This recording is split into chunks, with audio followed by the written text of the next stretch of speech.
Bienvenue dans le tutoriel qui va vous apprendre à calculer un portique à deux rotules avec une traverse horizontale et des pieds dénivelés.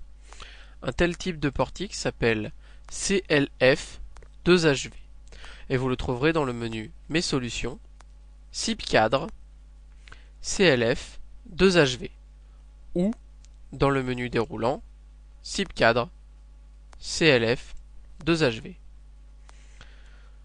Nous avons ici pré-rempli les informations avec les valeurs que vous trouvez dans le document valeurs de test. Pour effectuer ces calculs, le logiciel a besoin des informations géométriques de votre cadre, des informations concernant le contreventement, les caractéristiques des matériaux que vous avez choisis et les contraintes climatiques de votre lieu de chantier. Puis, les caractéristiques du bois et des assembleurs choisis, les assembleurs qui ici seront des boulons, et enfin les informations concernant la liste de bardage qui sert à rigidifier votre cadre. Pour information, la valeur saisie ici, si celle-ci est supérieure à la valeur calculée, ce sera la valeur saisie ici qui sera prise en compte pour le calcul. Si la valeur calculée est supérieure à votre valeur saisie, ce sera la valeur calculée qui sera prise en compte. C'est la valeur supérieure entre la valeur calculée et la valeur saisie qui est toujours prise en compte pour le calcul.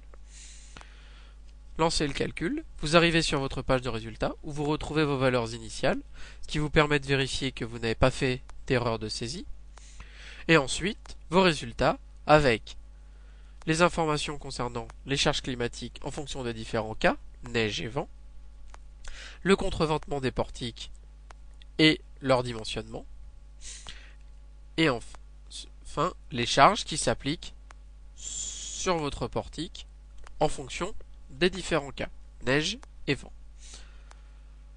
Puis, vous trouvez le dimensionnement des poteaux avec leur champ de force. Et pour terminer, par le volume de base de votre structure et les déformations sur des points précis. Ces déformations vous sont utiles pour faire un calcul plus complet avec le logiciel CIPGENE. Et les informations qui suivent vous permettent également de faire le calcul avec CIPGENE. Ces informations sont les coordonnées des nœuds, des appuis et des relaxations qui vous permettent de les reprendre dans le logiciel CIPGENE et de faire le calcul plus complet. Pour cela, vous avez également besoin des incidences des barres qui récapitulent quelle barre relie quel point. Le logiciel CLF2HV vous fournit une dernière information qui sont la section de chaque barre étant définie dans le tableau précédent. Avec, dans le tableau des propriétés des barres, vous trouvez les épaisseurs de chaque barre, les retombées de chaque barre et les sections de chaque barre. Si une valeur vous semble erronée, n'hésitez pas à revenir en arrière, modifier la valeur qui vous semble erronée en faisant bien attention que vous êtes toujours séparés par des points et non des virgules, et relancer votre calcul. Vous pouvez faire ces étapes indéfiniment jusqu'à ce que les résultats vous satisfassent. Une fois ce stade atteint, vous pouvez cliquer ici pour imprimer vos résultats.